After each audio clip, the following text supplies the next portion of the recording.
I like that you can build all these different things and like you can learn about all different instruments and not only one.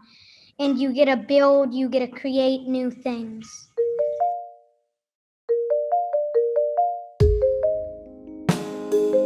I'd like to know how it is that you found out about MusiQuest. Last year, when I was at Plain School, we got put on Zoom, and for one of our exhibitions, our teacher found out about MusiQuest, and that's how I found out. Each kid worked probably for 2 weeks on putting together their own music, and they got feedback from the teacher. And then the parents all got on a Zoom call and we listened to all the presentations, and we just thought it was so cool that there was this program that you could use and choose from any kind of instrument and learn about music, because we don't have a piano and we don't have a drum set. So we thought that was kind of cool. It's super interactive. It's really colorful. You know, it has kind of an idea of a video game for kids that, you know, are on Minecraft all day, but they're actually building things. They're learning how to connect more. It doesn't feel like work. It doesn't feel like school. And then even my teenagers come along and say, hey, can I make a song too? So it's a little bit addictive, which is kind of neat.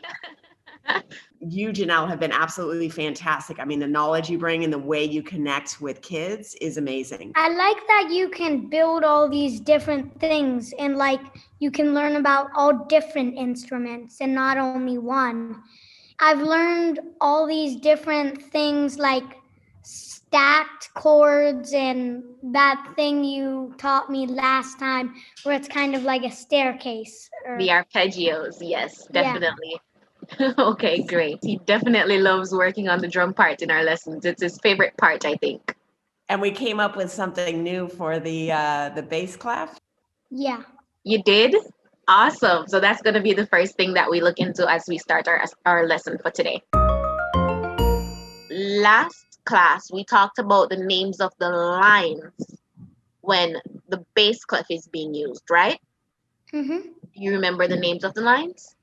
G, B, D, F, A. Awesome job. And what did you come up with to remember those? Goats bend down for alfalfa. That's awesome. I like that one. I've never heard that one before. I really like that one. So what I want for us to do today is we're gonna look at the names of the spaces when the bass clef is being used. So in previous lessons, we looked at the names of the lines and spaces when the treble clef was being used. Last class, we looked at the name of the lines when the bass clef is being used. And today we're going to do spaces. So after today, you'll know the names of the lines and spaces with both of them. All right, so now we're going to focus on the spaces. And we've said that when you're going up, the lines on the staff, the lines and spaces always go alphabetically. So if we skip from the first line to the second line, and that's skipping from G to B, what would the name of the first space be? A. Awesome. So the second space would be what? C. Third space? E. G. Awesome. Really good job. So when you put them all together, you get G, A, B, C, D, E, F, G, A. Yes? Awesome. So let's recap everything. On the treble clef, we have E, G, B, D, and F. Yes? Yes. And for the spaces, what are the spaces again? G, B, D, F, A. Oh, wait, no, that's for the bass. Awesome job remembering.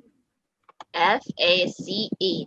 For today's assignment at the end of the class, just as how you came up with a way to remember the names of the lines and spaces when the treble clef was being used, and you came up with a way to remember the name of the lines when the bass clef is being used, I want you to come up with a way to remember the spaces when the bass clef is being used, all right? So that's A, C, E, G? Yes, A, C, E, G. Okay. And I'll send you an email to remind you so that you can do that till next class, all right? Okay. So we're going to make a kind of step, okay? So in the next space, I want you to give me another eighth note right above that C. So it would be right here. Awesome. And then another one above that. All All right, just continue going right up.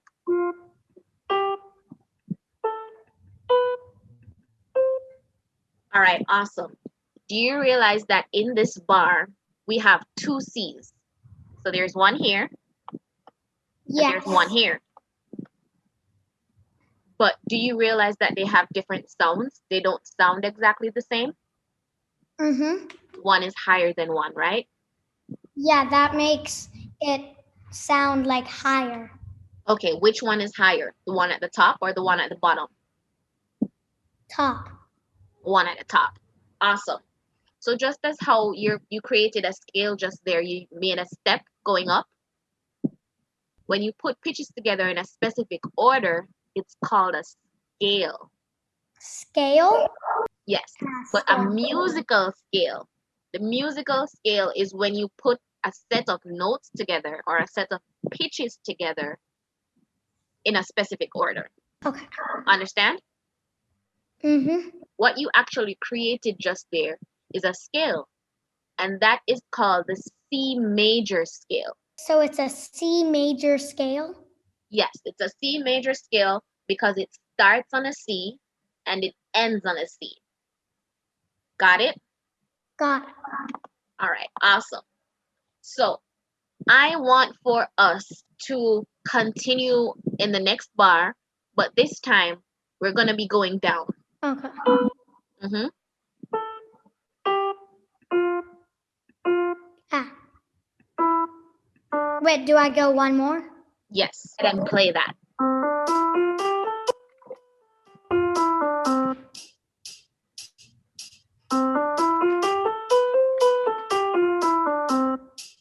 All right, great. Okay. So that's how scales operate. From the first C to the next C in the first bar is called the ascending C major scale. In the second bar, from that top C to the bottom C is called the descending C major scale because it's going down. Descending C major scale? Yes. So ascending is going up and descending is going down. Follow? Yes. Awesome. So with that in mind, we are going to do some creating. All right? Okay. I'm going to ask you to create from your drums up, and I'm going to give you the freedom to do whatever it is you want from the drums up until we get to the melody part. When we get to the melody part is where I will give you some directions. All right? Okay. I like that. All right, great. So next up would be the bass.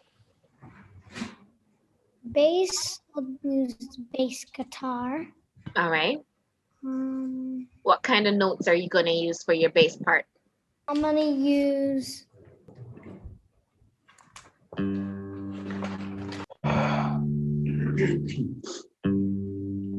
Let's hear how that sounds.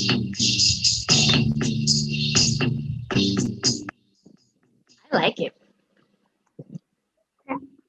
Now for All the right, great. chords, I always do violin for the chords. You always do. Why is that?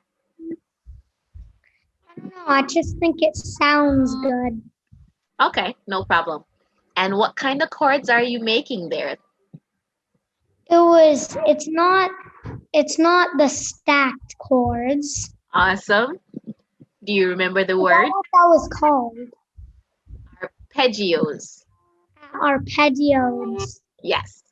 So you're making arpeggiated chords. Arpeggiated. All right, awesome.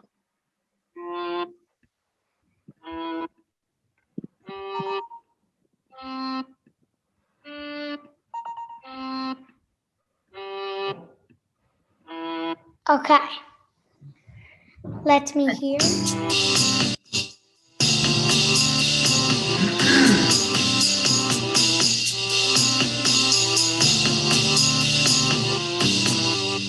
Okay, I'm gonna go in mixer and I'm gonna turn down the drums down a little bit. Awesome. I was going to suggest that. So you're really listening. Great job.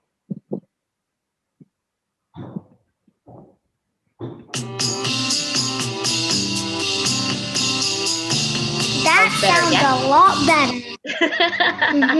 All right, great. So harmony's next.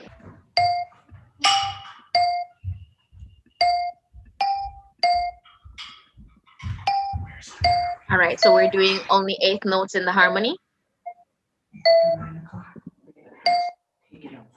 Or I'm going to use one whole note right there. Okay. Okay. All right, so for me, I want you to do half notes ascending from the first letter, which is C, to the fifth letter, which you just determined is G.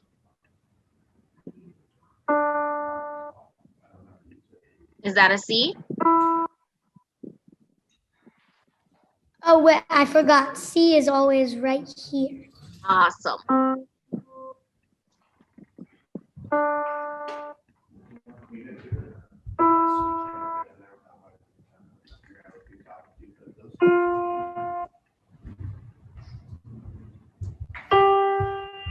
All right, and so that's great. Okay, you're doing a descending there. No problem. That's how you'd like to use the last one? Okay, let's see what that sounds like. I'm going to put it on the sixth. You want to go up to the sixth? All right. Let's see what that sounds like.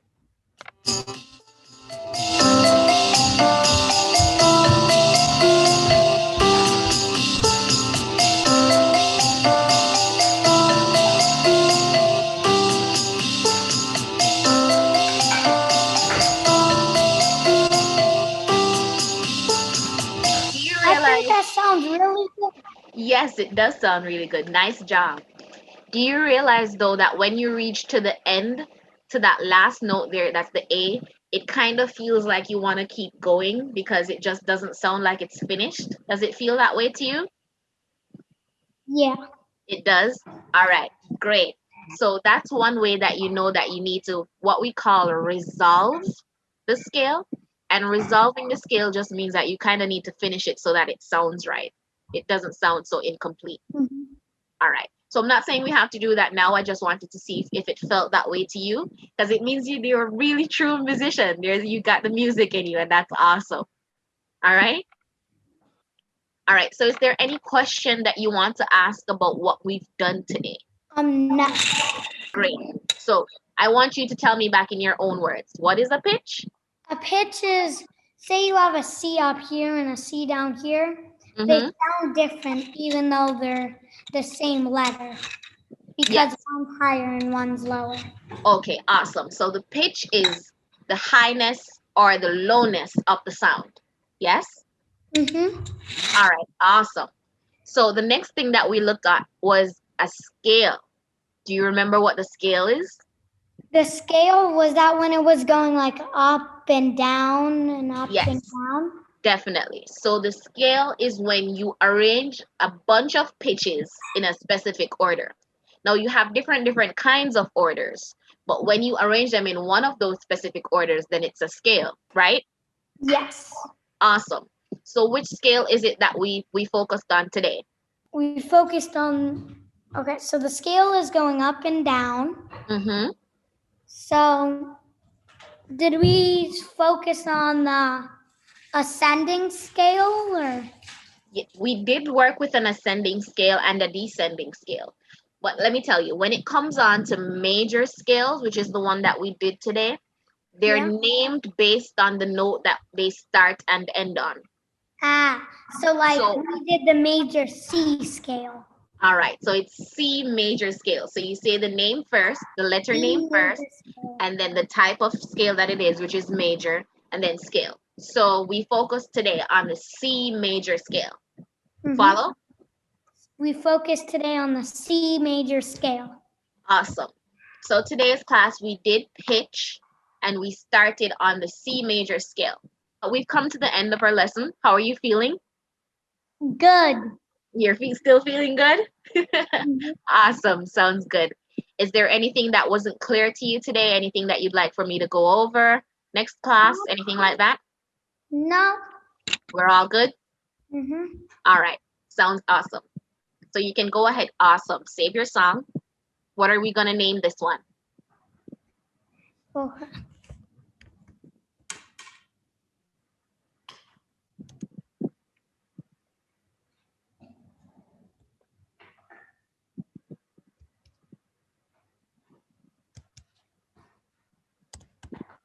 The ladder. I like that you came up with that name because it means that the whole idea of scales is kind of sinking in. But just one little thing. Ladder is spelled with 2 D's. So you go ahead and add another D in there. All right, great job.